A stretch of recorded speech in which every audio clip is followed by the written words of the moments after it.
بسم اللہ الرحمن الرحیم۔ السلام علیکم ایوری ون، کیسے ہیں آپ سب لوگ؟ اللہ تعالیٰ آپ سب کے دسترخوان کو اپنی رحمتوں اور برکتوں سے ہمیشہ بھرا رکھے۔ آج میں آپ کے لیے جو ریسیپی لے کر آئی ہوں وہ میں لے کر آئی ہوں قیمے کی، جو کہ ہم مٹی کی ہانڈی میں بنائیں گے۔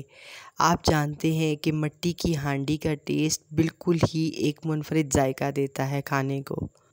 پرانے وقتوں میں لوگ مٹی کی ہانڈی میں ہی کھانا بناتے تھے، اور بناتے بھی لکڑیوں پر تھے۔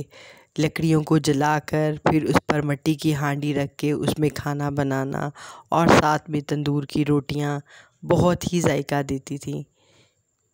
آپ مٹی کی ہانڈی میں جو بھی کچھ بنائیں، چاہے وہ آلو گوشت ہو، نہاری ہو، پائے ہوں، یا قیمہ ہو، یا کوئی بھی قسم کی دال ہو، یہ سب ہی بہت ہی مزے کے بنتے ہیں، اور ان سب کا ذائقہ اس عام ہانڈی سے بالکل مختلف ہوتا ہے جو ہم دوسری دیگچی یا پریشر وغیرہ میں بناتے ہیں۔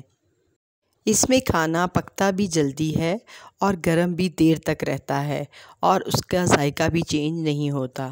میں نے یہاں پہلے ہانڈی کو اچھی طرح سے گرم ہونے دیا، پھر اس کے اندر میں نے آئل ڈال کر اسے بھی اچھی طرح سے گرم ہونے دیا۔ پھر اس کے اندر میں نے زیرہ ایڈ کیا اور اس کو گرم ہونے دیا۔ جیسے ہی زیرہ بھننے لگے گا تو میں اس کے اندر پیاز ایڈ کر دوں گی۔ اب تو بڑے بڑے ہوٹلز میں بھی مٹی کی ہانڈی، مٹی کے برتن، گلاس، یہ سب چیزیں بہت زیادہ استعمال کرنے لگے ہیں، جو کہ ہماری روایت کا خاص حصہ بن جاتا ہے۔ اسی طرح آپ نے نوٹ کیا ہوگا کہ جو دہی ہم بازار سے لے کر آتے ہیں، جو کنڈے میں جمایا ہوتا ہے، وہ بہت ہی مزے کا اور لذیذ ہوتا ہے، اور اس کی تاثیر بھی ٹھنڈی ہوتی ہے۔ لیکن جو دہی پرات یا پھر اسی طرح اسٹیل کی کسی برتن میں جمایا جاتا ہے، اس کا ٹیسٹ اس سے بالکل مختلف ہوتا ہے۔ اگر آپ میرے چینل پر نئے ہیں تو میرے چینل کو سبسکرائب ضرور کریں، اور اگر آپ کو میری ویڈیو پسند آئے تو اسے لائک اینڈ شیئر ضرور کریں، اور آپ کمنٹ بھی ضرور کیا کریں۔ چلیں پھر آپ سے کچھ باتیں ہو جائیں۔ آج میں جس ٹاپک پر بات کروں گی وہ ہے دعا۔ دعا ہمارے پاس ایک ایسی طاقت ہے جو ہمارے خوابوں کو حقیقت میں بدل دیتی ہے۔ جب ہم بے جا دعا کرتے رہتے ہیں اور اپنے رب سے مانگتے رہتے ہیں اور اس کو راضی کر لیتے ہیں، پھر وہ ہمارا اللہ بھی ہماری دعاؤں پہ کن کہہ دیتا ہے، اور ہماری وہ خواہشات جو ہمیں بہت اچھی لگتی ہیں اور ہم چاہتے ہیں کہ وہ جلد از جلد پوری ہو جائیں، تو وہ خواہشات ہمیں سجدوں تک لے جاتی ہیں، اور پھر ہمارا اللہ ان سجدوں میں کی گئی دعاؤں کو کبھی بھی رد نہیں کرتا۔ پھر وہی دعائیں ہمارے لیے سکون کا باعث بن جاتی ہیں، اور ہم حقیقت کو تسلیم کر لیتے ہیں۔ اگر اللہ کچھ نہ دے رہا ہو تو اس خیر کو دیکھنا چاہیے جو ہمارا رب ہمیں چیز سے نواز رہا ہو۔ ہمیں اللہ وہ بہتر دیتا ہے، بلکہ بہتر نہیں بہترین سے نوازتا ہے۔ اس لیے اللہ سے دعا مانگنا کبھی مت چھوڑیں، اس سے اپنا رابطہ ہر وقت قائم رکھیں۔ ہمارا اللہ ہی ہماری زندگی سے مشکلات کو ختم کرتا ہے، اور اگر ہمیں لگے کہ اپنی زندگی کے ہم سب سے مشکل موڑ پر آ گئے ہیں، جہاں ہمیں کچھ بھی نظر نہیں آ رہا، بلکہ ایسا لگتا ہے سب کچھ ٹوٹ چکا ہے، تو ہر چیز ہمارے لیے ہمارے خلاف ہو گئی ہے، تب صرف اپنے رب پہ بھروسہ رکھتے ہوئے ہمیں خود کو مکمل طور پر اپنے اللہ کے حوالے کر دینا چاہیے، اور پھر اپنے اللہ سے ہی جڑے رہنا چاہیے، کیونکہ ہمارا رب ہم سے بہت پیار کرتا ہے۔ ہم چاہے جیسے بھی ہو جائیں، وہ ہمیں کبھی نہیں بھولتا، ہمیں کبھی نہیں چھوڑتا، ہمیں کبھی تنہا نہیں رہنے دیتا۔ وہ ہمیشہ ہمارے ساتھ ہماری شرک سے بھی زیادہ قریب ہوتا ہے۔ اور ہاں، آپ کو پتہ ہے، کبھی کبھی ہمارے آنسو، ہماری فکر، ہماری تڑپ، ہر چیز اللہ تعالیٰ دیکھ رہا ہوتا ہے، لیکن شاید وہ اس ہر چیز سے پہلے ہی ہمارے نصیب میں بہت کچھ لکھ چکا ہوتا ہے۔ وہ نوازنا جانتا ہے، بس کبھی کبھی ہمارے صبر، یقین اور ایمان کو دیکھنا چاہتا ہے۔ کبھی کبھی وہ بے سکونی جو ہمیں جینے نہیں دیتی، ہمیں ایسے لگتا ہے کہ ہم زندہ ہی نہیں رہ پائیں گے، ہماری زندگی آگے ہی بڑھ نہیں پائے گی، مگر ہماری بہت سی باتوں کو وقت کے ساتھ ساتھ بدل دیتا ہے ہمارا اللہ، اور ہمیں ہر وہ چیز ہمارے نصیب میں لکھ دیتا ہے جس کی ہم نے سوچ بھی نہیں رکھی ہوتی۔ ہمارا رب جو بہت ہی رحیم ہے، بہت ہی کریم ہے، وہ ہمیں کبھی بھی اکیلا نہیں چھوڑتا۔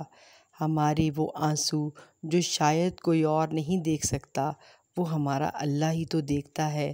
وہ ہمیشہ ہمیں سنتا ہے۔ یہ جو ہمارے دلوں میں سکون بخشتا ہے، وہ ہمارا رب ہی تو ہے۔ کیا اس کا کرم نہیں ہے کہ جب ہمیں لگتا ہے کہ اب کبھی سانس نہیں آئے گی، لیکن پھر وہ دعاؤں سے تقدیروں کو بدل دیتا ہے اور ہمارے دلوں کو سکون بخشتا ہے۔ یہ سب ہمارا رحیم اللہ ہی کر سکتا ہے، کیونکہ وہ بہت رحمان اور بہت رحیم ہے۔ اللہ اگر جب بھی ہمیں کسی مشکل میں ڈالتا ہے یا کسی آزمائش میں ڈالتا ہے تو صرف اس لیے کہ تاکہ ہم اس چیز سے کچھ سیکھیں اور محسوس کر سکیں کہ ہمارا رب ہی تھا جس نے مشکل وقت ہم پر لایا اور وہی ہمیں اس مشکل وقت سے نکالے گا۔ کچھ چیزیں، کچھ لوگ آپ کی زندگی میں آ کے اللہ کے ساتھ آپ کے تعلق کو بہت مضبوط کرتے ہیں۔ آپ کا اپنے اللہ سے رشتہ بہت پختہ ہو جاتا ہے۔ آپ کو اپنے ہر پل اللہ کی یاد آتی ہے۔ آپ بار بار اس کی بارگاہ میں جاتے ہیں اور اس کے آگے سجدہ ریز ہو کر دعا مانگتے ہیں۔ اللہ جس دل کو چاہے اپنی توفیق سے اپنی طرف لے آتا ہے اور پھر اس کو اپنی طرف راغب کر لیتا ہے۔ ہر چیز کی توفیق صرف اللہ کی ہی رضا سے حاصل ہوتی ہے۔ اگر ہمارا اللہ ہمارے دل میں خواہشوں کو پیدا کرتا ہے تو اس کو پورا کرنے پر بھی وہی قادر ہے، پر جب ہم اپنے رب کو اتنا راضی کر لیتے ہیں اس چیز کے لیے، اتنی کوشش کرتے ہیں جتنی ہمارے دل میں سچائی ہوتی ہے، تو پھر ہمارا رب اس پر کن کہنے میں دیر نہیں لگاتا، بلکہ وہ کام بہت جلد اور بہت ہی جلدی ہو جاتا ہے۔ ہماری دعائیں ہماری منزلوں کو ہمارے قریب تر اور آسان تر بنا دیتی ہیں۔ سچے دل سے اور پکے یقین سے مانگی گئی دعائیں ہمارے لیے معجزے ہی تو کرتی ہیں۔ جب ہم اپنے رب سے دعا کرتے ہیں تو ہماری خواہش ہوتی ہے کہ وہ ہمارا اللہ جلد از جلد ہماری دعا کو سن لے اور اس پر کن کہہ دے۔ ہمارا رب جب چاہے ہمارے دل کو اپنی طرف موڑ لے اور جب چاہے ہمارے دل میں اپنی چاہت کا نور بھر دے، اور جب چاہے ہمیں ہر مشکل سے مشکل آزمائش سے نکال دے، یہ صرف وہی ذات کر سکتی ہے۔ اور ہمارے دلوں کو سکون بھی تو اللہ ہی دیتا ہے، کیونکہ دلوں کا سکون اللہ کی یاد ہی میں ہے۔ ہماری ہر ایک دعا پر وہ کن کہنے والا ہماری دعاؤں کو جلد از جلد سن لیتا ہے۔ مشکلیں حل ہو جایا کرتی ہیں، راستے بھی نکل آتے ہیں، بس انسان کا یقین مضبوط ہونا چاہیے۔ انسان کو یہ اعتماد اور بھروسہ ضرور ہونا چاہیے کہ اللہ ہے اور اس کے ساتھ ہے اور مشکلیں بھی وہی حل کرے گا۔ اگر اللہ پر یقین ہو تو مشکلیں اپنے ساتھ حل لے کر آتی ہیں۔ ہو سکتا ہے آپ کو لگتا ہو کہ اللہ نے آپ کو بہت ساری ایسی نعمتیں نہیں دیں جو دوسروں کے پاس ہیں، لیکن اللہ نے آپ کو بہت سی ایسی آزمائشوں سے بھی نہیں گزارا جس سے دوسرے گزرے ہیں۔ اللہ سے ہی دعا کیا کرو اور اللہ کے حضور ہی رویا کرو، کیونکہ تمہارے آنسوؤں کو، تمہارے دل کی تڑپ کو اللہ کے سوا کوئی اور نہیں سمجھ سکتا۔ ایک وہی تو ہے جو تم سے بیزار نہیں ہوتا، جو یہ جانتا ہے کہ تم اپنی غرض کے لیے اس کو پکار رہے ہو، مگر پھر بھی وہ تمہیں سنتا ہے، بہت غور سے سنتا ہے۔ تم خود دعا کے لیے ہاتھ بلند نہیں کرتے ہو، بلکہ جب اللہ کو تمہارا مانگنا پسند آ جاتا ہے اور جب وہ تمہاری چاہت میں راضی ہونا چاہتا ہے تو وہ تمہارے دل اور تمہارے ہاتھوں کو دعا کے لیے کبھی تھکنے نہیں دیتا۔ اور ہاں، جب تم کو یقین ہو اللہ تمہارے ساتھ ہے تو اس بات کی فکر چھوڑ دو کہ کون کون تمہارے خلاف ہے۔ اور جب نیند قربان کر کے روئی ہوئی آنکھیں اللہ کو مناتی ہیں نا، تب خواب حقیقت بن جاتے ہیں اور تعبیریں کن میں بدل جاتی ہیں۔ واقعات، حادثات، حالات خود پیدا نہیں ہوتے بلکہ پیدا کیے جاتے ہیں۔ کسی کا زندگی میں آنا اور پھر چلے جانا اتفاق نہیں ہوتا۔ ہر چیز میں وجہ مصلحت پوشیدہ ہے۔ تم جب خود اس کی طرف نہیں جاتے تو تمہیں اس کی طرف کھینچ کھینچ کر بلا لیا جاتا ہے۔ بے شک اللہ تعالیٰ کے ڈر کی وجہ سے تم جس چیز کو چھوڑ دو گے تو اللہ عز و جل تمہیں اس سے بہتر عطا فرما دے گا۔ اچھا سوچو، اچھا ہوگا، بہتر نہیں بہترین ہوگا۔ ایک بار سوچو، تمہارا رب تمہیں یہاں لے کے آیا تو یقیناً آگے اس نے ضرور کچھ بہترین سوچا ہے۔ آج تمہیں جس تکلیف سے گزر رہے ہو لگتا ہے نا، دیکھنا وہ جلد ختم ہو جائے گی اور تمہیں سکون مل جائے گا۔ دیکھو اللہ تو سب کچھ کر سکتا ہے نا، بس اللہ سے نا امید مت ہونا۔ آسمانوں میں قبولیت اور مقبولیت کے ضابطے الگ الگ ہوتے ہیں۔ اکثر زمین والوں کے دھتکارے ہوئے بندے آسمان والے کے لاڈلے ہوتے ہیں، اس لیے وہ ان کی دعائیں جلد سن لیتا ہے۔ اگر اس نے راضی نہ ہونا ہوتا تو وہ تمہیں کبھی بھی منانے کا اشارہ نہ دیتا، اور وہ یقیناً تمہیں وہ سب دینے والا ہے جس کے لیے تم راتوں کو اٹھ اٹھ کر رویا کرتے تھے۔ کبھی کبھار بس ایک دعا ہی سب کچھ بدلنے کے لیے کافی ہوتی ہے، خاص طور پر تب جب کچھ بھی بدلنا دل کو ممکن نہیں لگتا۔ ہزاروں مایوس لوگوں میں سے اگر اس نے تمہیں دعا کی توفیق دی ہے تو پھر وہ کیسے تمہاری دعا رد کر سکتا ہے؟ جس نے دعا کا حکم دیا ہے اس نے قبولیت کا وعدہ بھی کر رکھا ہے، تو پھر اس دل کو منا لو یقین پہ اور اس کو اپنی رضا میں راضی کر لو۔ بس الحمدللہ ہر اس چیز پر جو مجھ سے لے لی گئی اور مجھے بن مانگے دے بھی دی گئی۔ شکوہ تو بنتا ہی نہیں ہے اس ذات سے، اس پاک ذات سے جو بہتر کا بدل بھی بہترین جانتا ہے۔ اے بندے، تم گھبراتے کیوں ہو مقدر کے فیصلوں سے؟ کیا تم نہیں جانتے تمہارا رب کتنا غفور الرحیم ہے؟ اگر وہ دن کو رات اور رات کو دن کرنے پر قادر ہے تو کیا وہ تمہاری تڑپ دیکھ کر تقدیر کے فیصلے بدل نہیں سکتا؟ وہ پہلے تمہیں چنتا ہے، پھر ایک ایک کر کے اسباب بناتا ہے، پھر تمہیں ایک ہی جھٹکے میں یوں اپنے قریب کر لیتا ہے کہ صدیوں کا فاصلہ چند لمحوں میں سمٹ آتا ہے۔ اس لیے دعاؤں کے ساتھ اپنی زندگی کا مقصد فقط اللہ کی خوشنودی کو بنا لو، پھر آپ کبھی بھی نہیں ٹوٹو گے، کبھی بھی نہیں بکھرو گے، کبھی بھی نہیں ہارو گے۔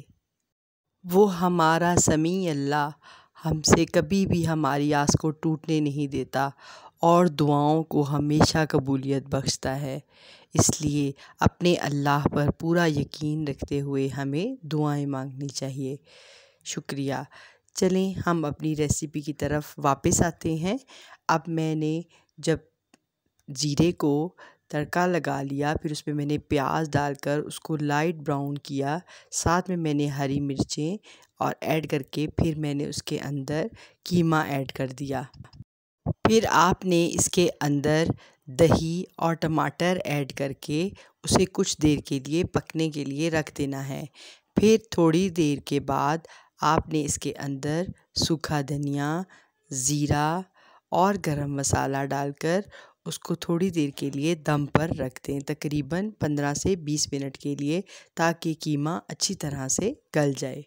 میں نے یہاں پر مٹن کا قیمہ لیا ہے، آپ چکن کا بھی لے سکتے ہیں اور بیف کا بھی لے سکتے ہیں، یا آپ بیف کی چھوٹی چھوٹی بوٹیوں کو بھی کٹوا کر اس طرح بنا سکتے ہیں بیف بوٹی۔ پھر اس کے اوپر باریک باریک ادرک کٹا ہوا چھڑک دیں۔ میں نے اس کے شروع میں اس کے اندر لہسن اور ادرک کی پیسٹ بھی ڈالی تھی، اور پھر اس کے اوپر ہری مرچیں ڈال کر آپ نے اسے تھوڑی دیر کے لیے دوبارہ دم پر رکھنا ہے۔ پھر آپ نے اسے ہرے دھنیے سے گارنش کر لینا ہے۔ اس کے بعد آپ اس ریسیپی کو ایسے ہی سرو کر سکتے ہیں، لیکن یہاں پر میں نے اس کو کوئلے کا دم لگایا ہے تاکہ اس کے ٹیسٹ میں اضافہ ہو جائے۔ یہ میرے پاس سٹے کا کور تھا تو میں نے اس کو ہانڈی کے اندر رکھ کے دہکتے ہوئے کوئلے کو اس کے اوپر رکھ دیا۔ پھر آپ آہستہ آہستہ اس کے اوپر تھوڑا سا آئل یا گھی ڈراپس کے ساتھ ڈالیں گے تو یہ دھواں چھوڑے گا۔ آپ نے پھر اسی ٹائم پر اسے دم لگا دینا ہے۔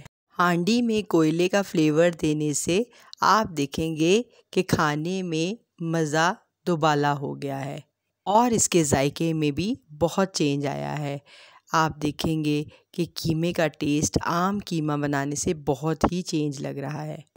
اسی طرح آپ کباب یا کوفتے وغیرہ بھی بنا کر ہانڈی کے اندر رکھ کر اسے کوئلے کا دم دیں گے تو یہ اسموکی فلیور بہت ہی منفرد ٹیسٹ دیتا ہے۔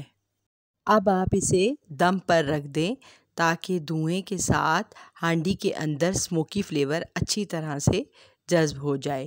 پھر آپ دیکھیے گا کہ قیمے کا ٹیسٹ بالکل ہی منفرد ہو گیا ہے۔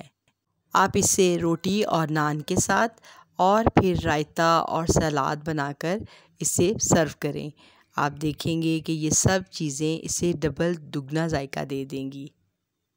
اگر آپ میرے چینل کو سبسکرائب کر لیں گے تو آپ کو اسی طرح کی منفرد ریسیپیز ملتی رہیں گی۔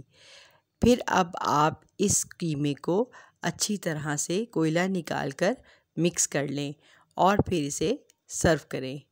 چلیں تو پھر اگلی ریسیپی میں آپ سے ملیں گے، اس لیے آپ مجھے ہمیشہ اپنی دعاؤں میں یاد رکھا کریں۔ اللہ تعالیٰ آپ سب کو بھی اپنے حفظ و امان میں رکھے اور اللہ تعالیٰ ہر قسم کی پریشانیوں اور تکلیفوں سے محفوظ فرمائے۔ اللہ تعالیٰ آپ کے والدین کا سایہ ہمیشہ آپ لوگوں پر سلامت رکھے اور آپ اپنے گھر والوں اور بچوں کے ساتھ ہمیشہ خوش و خرم اور آباد رہیں۔ اسی طرح اپنی زندگی کو آسان رکھیں اور دوسروں میں بھی آسانیاں بانٹیں، اور جو کوئی جس جگہ پر بھی ہو ہر کوئی اپنی گھروں میں آباد رہے۔ چلیں تو مجھے ہمیشہ اپنی دعاؤں میں یاد رکھا کریں اور پھر اگلی ریسیپی میں آپ سے ملتے ہیں۔ اللہ حافظ۔